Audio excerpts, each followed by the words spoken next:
दादा काय विषय काय तर गर्दी आहे का नाही? अरे भावा, आज सरपंचवर 74 वाढदिवस झाल्यात. किती? 74 वाढदिवस. मग विचार कर गर्दी किती असणार. अजून बी 11 वाजल्यात, गर्दी बघ. अजून टेबल भेटील आहे.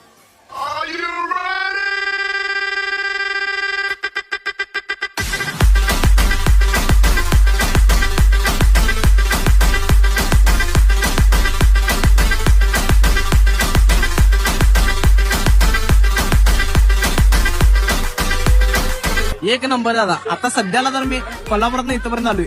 तुमचे रील्स बघून या ठिकाणी मी आलोय. विषय ना टॉपचा विषय. जेवण क्वालिटी आहे एक नंबर. एक नंबर. एक नंबर जेवण आहे. अगदी मिरजेपासून 2 ते 3 किलोमीटर अंतरावर इतकं छान जेवण पहिल्यांदाच बघतो. खूप छान. सरपंच हॉटेल मस्त आहे. जेवण छान. मटणाची पण क्वालिटी चांगली आहे. तांबडा पांढरा सकाळी एकच नंबर. एक नंबर. खूप छान आहे. टेस्ट पण एकदम भारी. खाना अच्छा आहे. केरलाचा आहे. अच्छा खाना आहे. चांगल्यापासून सरपंच हॉटेलमध्ये आम्ही याच्या अगोदर पण आलतो, त्यामुळे दुसऱ्यांदा पण आलोय. जेवण एकदम चांगलं आहे.